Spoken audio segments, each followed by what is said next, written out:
Coming up, I sit down for an excellent conversation with George Holley, agent for undrafted free agent rookie Alex Johnson, who has been standing out to OGP all summer long as a prime candidate to break through the bubble and make this 53-man roster. We talk about his journey from a walk-on at UCLA to getting to the NFL and offer not only a perspective on his versatility, his skill set, and where he can bring tremendous value to the New York Football Giants, but what it also means to represent a player from the agent's perspective. George really gives us a ton of awesome insights. It's a phenomenal conversation. Couldn't have been more appreciative. We dive right into it coming up next. All right, as we continue the New York Football Giants off season, as you know, we always say we try to find new ways to connect with people around the game and around key Giants players so we can give the best perspective for what this roster could look like going forward. Very happy to be joined by Alex Johnson's agent, George Holley, who we were able to connect George over on X, as everyone has to. Social media is the only way to foster relationships these days, but really excited to have you in for a few minutes and talk about the player that I pointed to and now have attached myself to as being someone that I think could really make an impact for the New York Football Giants. I love it. Thanks for having me. Good morning, by the way. Excited to be here. Yeah, listen, so we wanted to talk a little bit about Cover Zero as well on the back end, but just from we'll dive right into the Alex Johnson of it all. For a young player like this, because we want to talk about his skill set and maybe where he can fit inside this team. We've obviously seen him play now through 2 preseason games. A lot of training camp has put some already good film on tape, so to speak. But when you're leading up to, because this is always our fascinating part for us, leading up to the NFL draft, leading up to whether or not we think, is there an opportunity to get drafted? Do we think we're going to be an undrafted free agent? And how quickly do we start to field these offers and calls? What was the path like for you and Alex going through the draft, post-draft, and then getting to communications with teams and ultimately deciding New York Football Giants is the place for us to be? Well, I think Alex's situation was very unique in the fact that he was such a late bloomer at UCLA. So when Alex came in, he was a walk-on.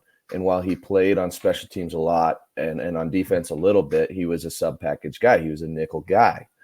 It wasn't until his senior year, and he played so well at nickel the first 5 games, you're like, we have to get this guy on the field a lot more.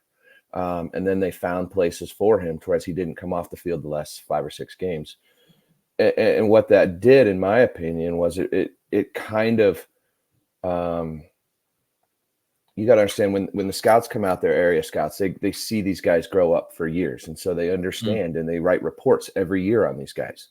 And so, there's a doctrine in law kind of where the jury doesn't get to discuss or espouse an opinion until the close of the case and when the evidence is finished, right? And you do that because as soon as you do that, you lock yourself in subconsciously to defending a position rather than keeping an open mind.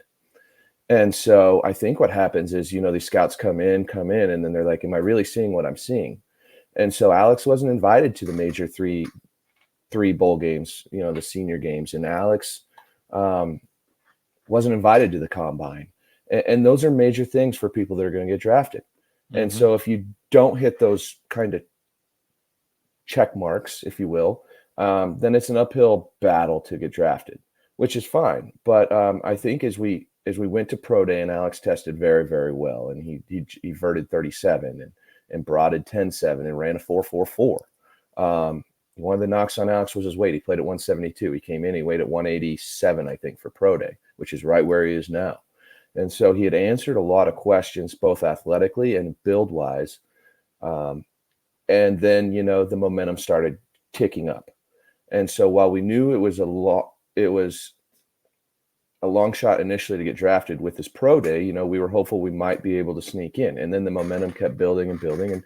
And there was a couple teams that we thought we had a shot to get drafted by, in the 7th round there late. When it didn't happen, we were more than excited to get the process going on the undrafted free agent route and talking to teams. When it comes to, like you said, like 7th round there, we hear this from the outside about, well, once you start to get the 7th round in the back end of the draft, you just as well not get drafted and be able to go out and negotiate, a contract one-on-one with a team. Does that play into this at all, for Alex or for you when you're representing? Do you say, listen, if, the dream, because there's the dream, which is going to the NFL and being drafted. And I would like to think that while it's a career and it's a business, there has to be some element of it. Hey, hearing your name called on draft day, or, you know, being officially drafted is something you'd like to check. Was there a balance to strike there with Alex in terms of opportunity versus, and everything you're kind of speaking to there? We maybe don't get the biggest opportunity as early as we'd like at UCLA. We have to walk on. We have to grind our way out, which is all positive things. And then you feel like, man, if I had 3 more games at UCLA, or if I got to the pro day, if I had the opportunity to go to the Senior Bowl games, this could look very differently for me.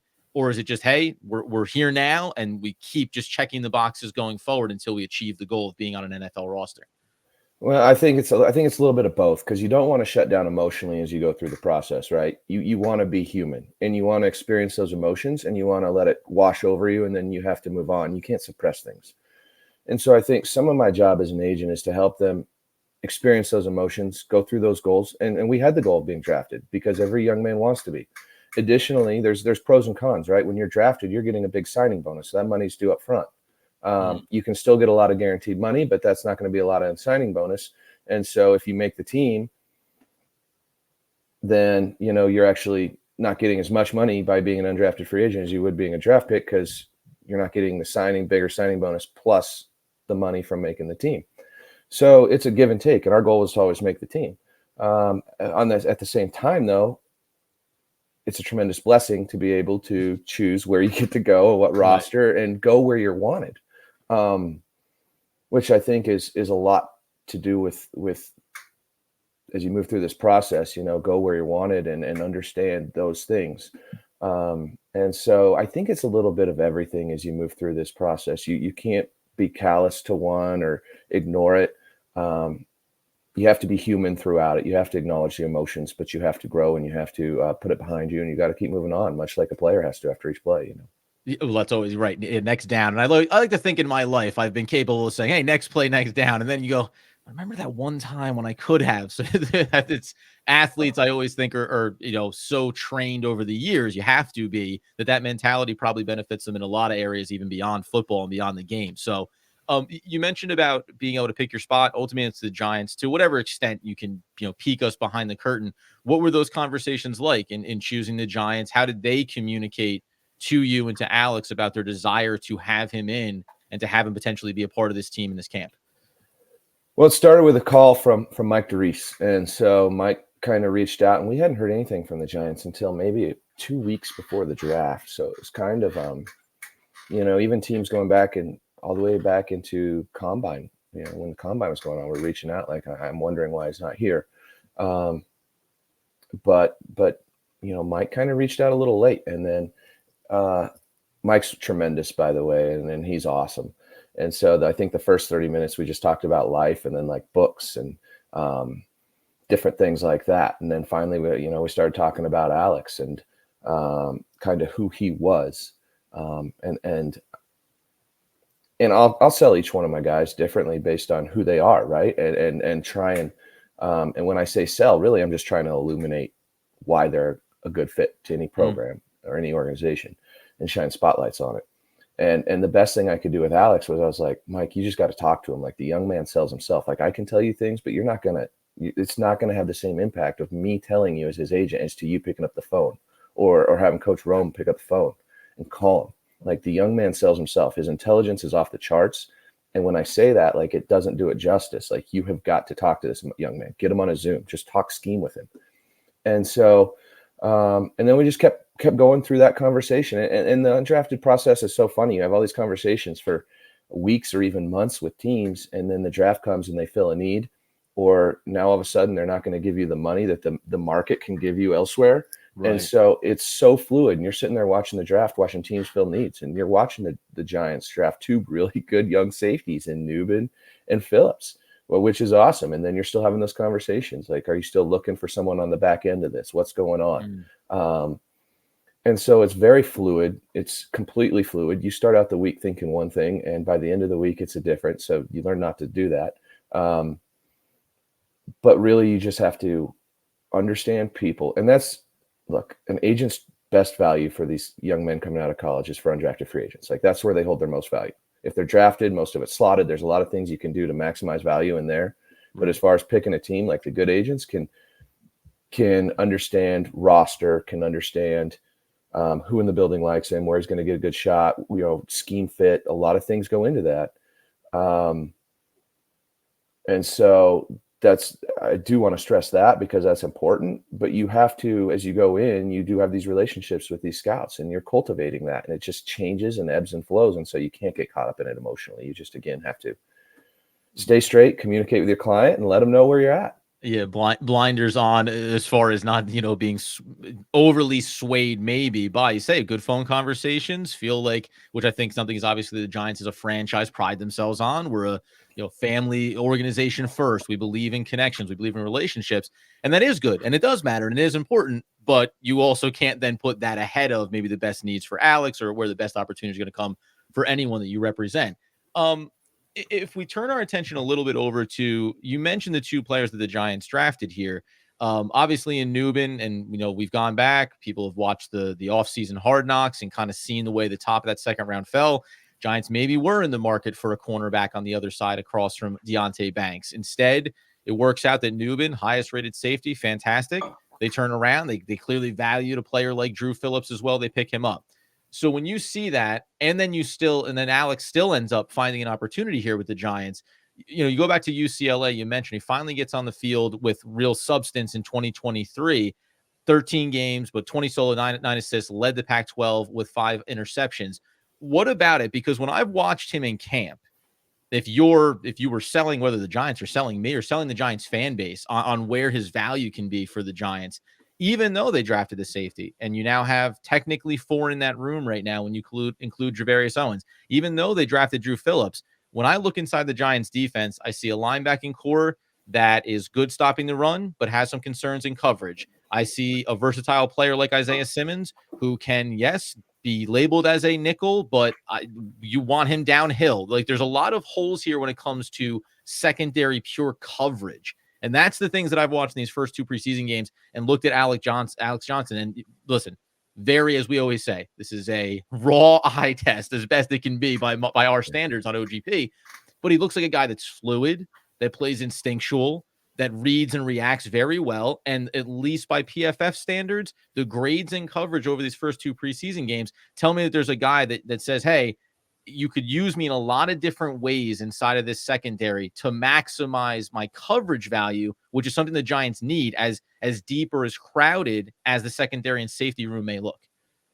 Yeah, I think you hit on a lot of good points there. First and foremost, I think that when you're talking about back end of the roster guys, which undrafted free agents generally are, especially when you have a second, third round draft pick at corner and safety, what you really have to do is you have to have position flex, position versatility with special teams value, right? And so you saw Alex come in and he worked as a corner, and he worked as a corner through OTAs, and did a good job in there. Then when he came back, there were some injuries at safety. They brought him on over, and he worked safety in OTAs as well, if they had an injury on a day or whatnot.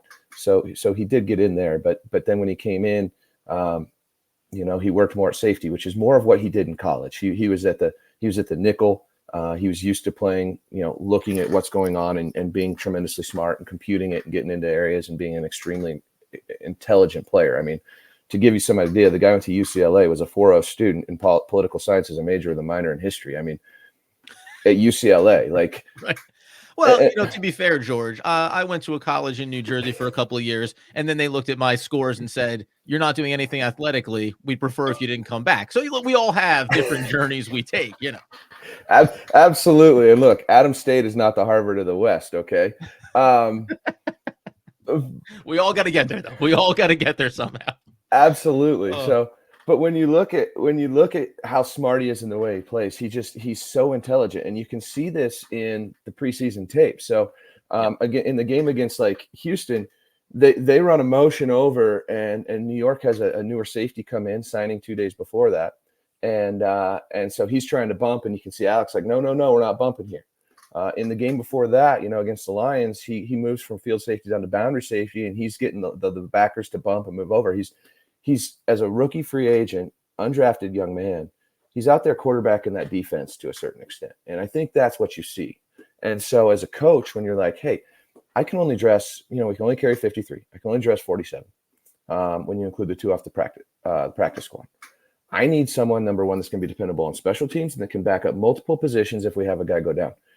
And when you look at what he can do as far as cornerback, safety, and then he played at nickel in college. And by the way, when you look at the 63 players that played nickel reps, I was reading this the other day. There's a tweet on it. He was 4th in passer rating out of all the nickels. In his snaps, per reception, he was 7th. In interceptions, he was 2nd. And at yards per snap given up, he was 5th. And so he was a tremendously productive nickel. Now, they don't need him to play nickel because they got Drew there and they've had Trey there in the preseason. But at the same time, like, you see that position versatility and you combine that with the intelligence. Okay, that's part one. And then part two, you touched on this a little bit too. You say, I can see the fluidity.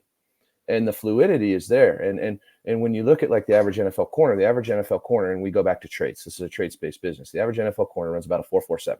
So if he played corner, he'd be an average speed for an NFL corner. But because he has that position flexibility and he can go back there and play safety, and he's so smart and he can digest it all, an average NFL safety runs a 4.52. So now when he comes out and runs a 4.44, he's got very, very, I hate to use the word elite, but he's got very, very good speed for an NFL safety. And so his coverage skills will be very good. Now, the knock, of course, on him coming out was two things. Was he high cut? Did he have real long legs that could prevent him from getting in and out of his breaks? And I think that's been minimized to a certain extent with how he's played. Mm-hmm. And then the other thing is how physical can he be? And I had a scout from another team say, George, I think his physicality is, I think people see the 172 and they have question marks when he was in college, but I think his physicality is underrated. They blitzed him a lot, and that's Chip Kelly, and that's a physical football program.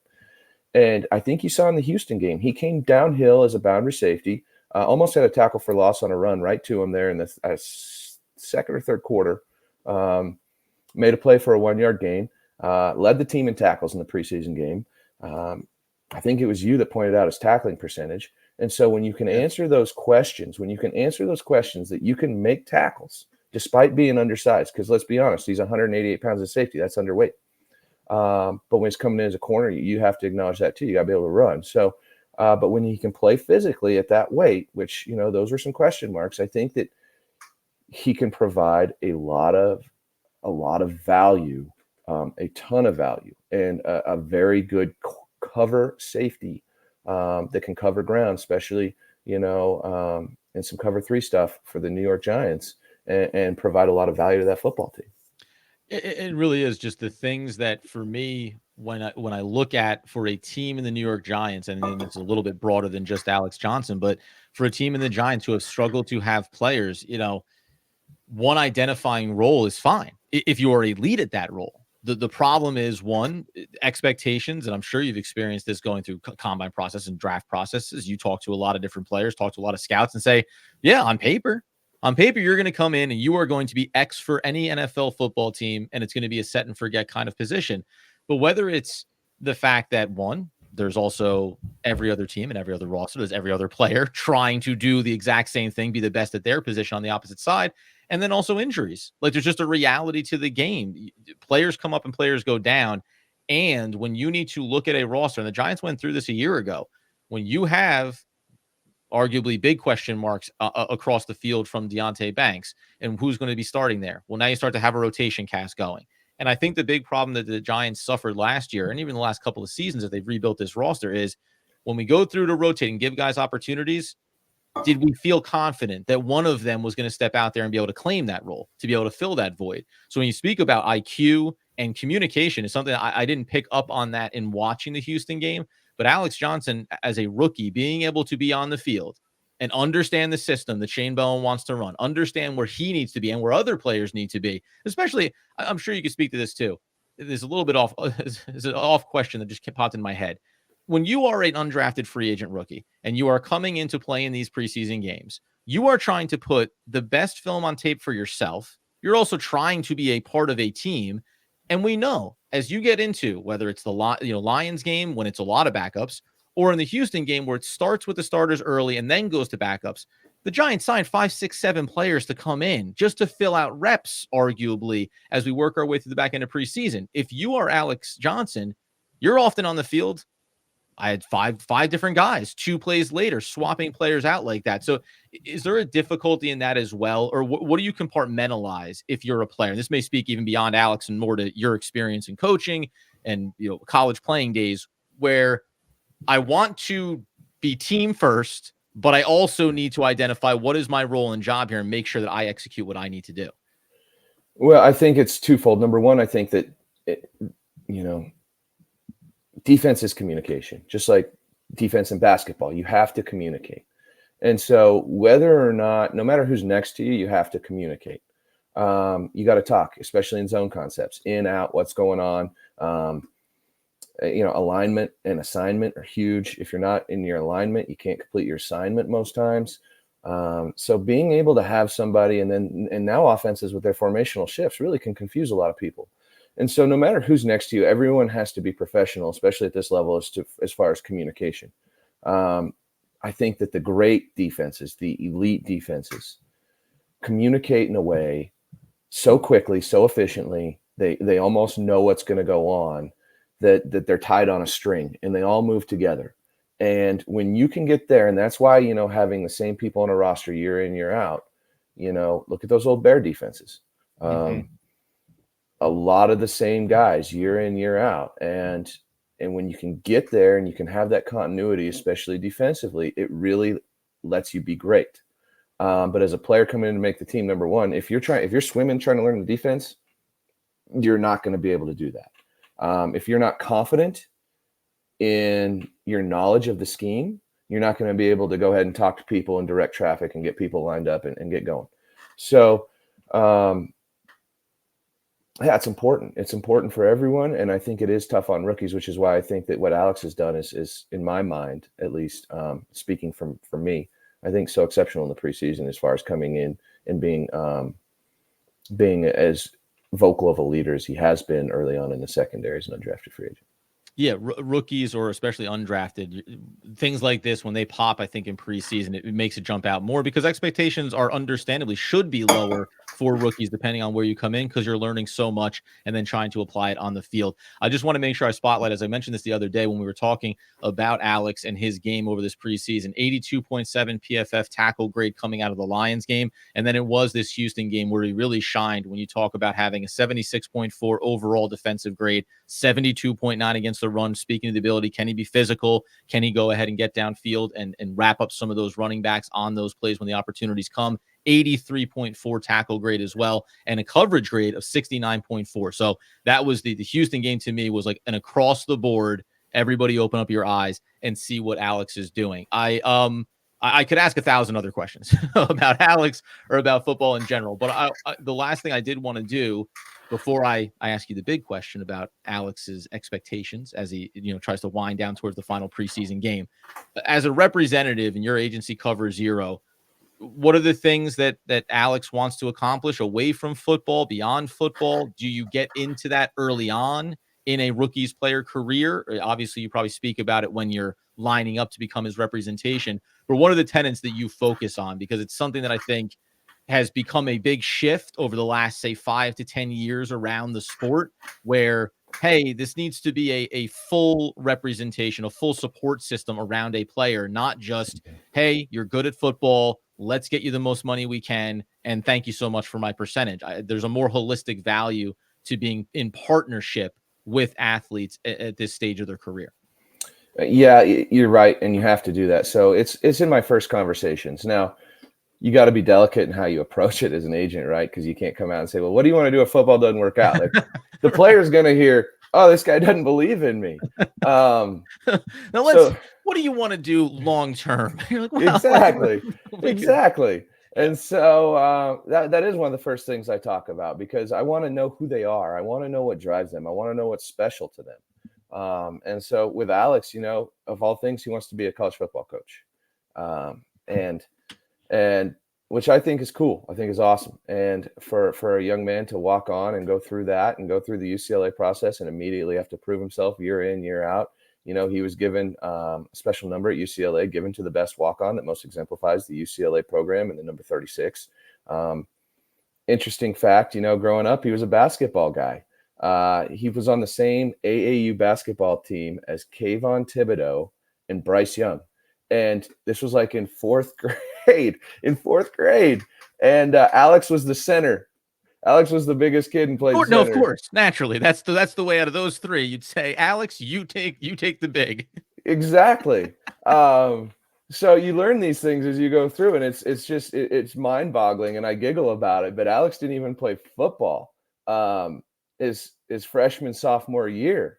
He didn't. He just played football his junior senior year, and which is funny because there's a team, and I'm not going to name the team, but like they were trying to recruit him in the undrafted free agent process, and they had a guy that coached there on the team Alex's freshman year. He goes, "Oh yeah, I coached you your freshman year in football," and you just knew. You're like, "No, you didn't," because he didn't play football. Like you're saying I was there with you, I know you, but you really don't know him because he wasn't there. Wow. It's all right. Quick pause on that. That has to also be, I'm sure there is a lot of that goes on, in connecting with players and whatever. Oh, of course, I remember this or that, and sifting through something. Say, hey, listen, like, we're not fantastic. We're not here for the BS. Like, we do want to have authentic conversations about how you feel about the kid and what his future can be in the game. My goodness. I only have so much time to sit and talk different teams. Just don't blow smoke for me. All right. Please don't. Like, just, if you don't like him, tell me. That's great. Like, thank you. Just be, but yeah, so he has such a, all that kind of went into it. And so you do talk to him about his future goals and plans, but for him to not even play football, start playing football junior, senior year, he had another great story. He had one offer coming out of high school. It was to the University of Montana. And it was the person who was recruiting him at Montana. I didn't even know this at the time. The person that was recruiting, it wasn't until I signed him, I started putting the pieces together. So the DC at Montana was my old college roommate that we came into college and played with, Jason Seymour. He's now the DC at Marshall.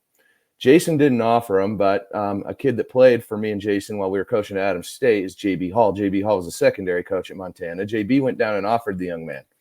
Bob Stitt, the head coach at Montana, gets fired. After Bob Stitt gets fired, they dishonor his scholarship, and he's like, what do I do? So he's like, I guess I'll walk on to UCLA, and here you are, and the rest is history. How great's that story?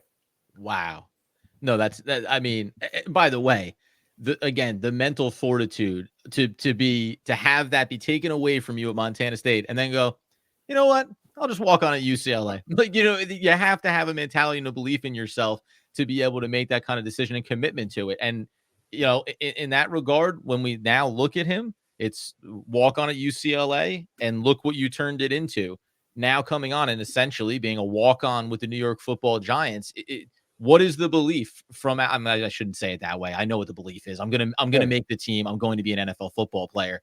But how is he feeling? As much as you're able to say, as he's gone through this training camp and looking at this roster, looking at the team, looking at what he's done, and saying, I have a real shot here. I mean, many giant media outlets are putting him in the mix there, and almost really, I think the best thing that you can say about the way Alex has played this summer is that everyone is acknowledging, in spite of the players that they have at certain positions and the number, only so many players you can carry on a roster, he's making the case that he's deserving of being in that conversation. And I'll point out one thing that we've seen or heard from Joe Shane recently is that the entire organization, Brian Dable, Shane Bowen, and coaches on down the staff, have taken on his mentality of, it doesn't matter where we get the players. It just matters what they can do for us. So they've kind of tried to strip away this idea of hierarchy, draft status, and look at the players that are performing and that deserve to be there for this team on Sundays. That's the strongest case that I can make, that Alex Johnson at this moment, we went through our 53-man roster. I put him in there, and not because, I think it's a feel-good story, because he has a role and can be something for this team. Where is Alex right now in terms of his mentality as we head towards a final preseason game where he is likely to see a lot of the field and can probably cement what he's shown us so far? Well, I think, Alex, throughout this process, the goal had been to have self-belief. Take what you have from OTAs. Let's learn from OTAs. What can we improve upon? Let's talk to coach. Let's go home. Hey, what can I improve upon? Let's come back. And then how can we make the roster? When we first started talking, I said, Alex, I signed free agents not to just go and get into camp, but to make rosters. And I know you can. And I know he knew he can.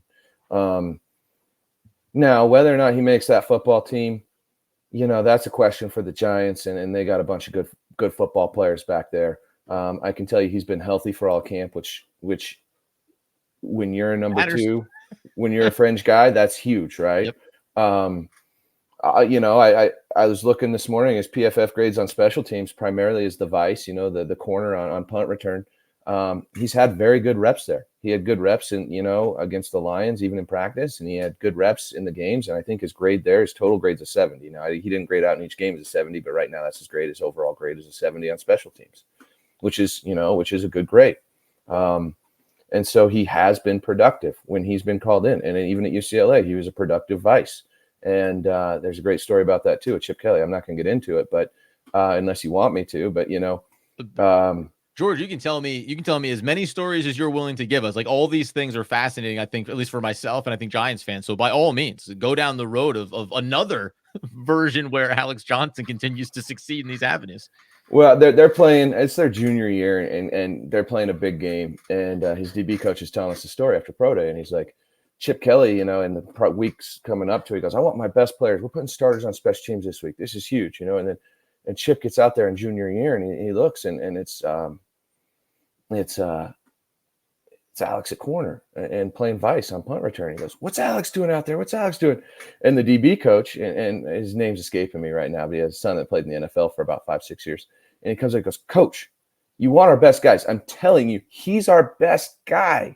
And so sure enough, and that's just the way it was. And Coach had to go to bat, and it came down to, in the middle of the game, like going up to Chip and being like, Coach, he is our best guy. Roll with him. And so, I think you're starting to see a little bit of that, and hopefully he's gaining the trust of the special teams coordinator. But what are his goals? His goals are to make the roster. So, we try and talk daily. Control what you can control.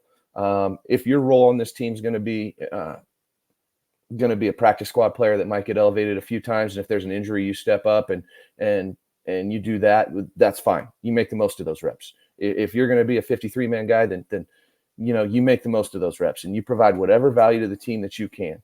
And I think that I'll speak for myself here. I think I'm cautiously optimistic that he has had a very, very good camp, and he is definitely in the mix to possibly make that football team.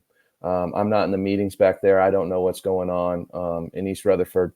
I can tell you that in general, when you see someone make the most of his reps like he has, generally good things happen, and those are the kinds of guys that land on rosters.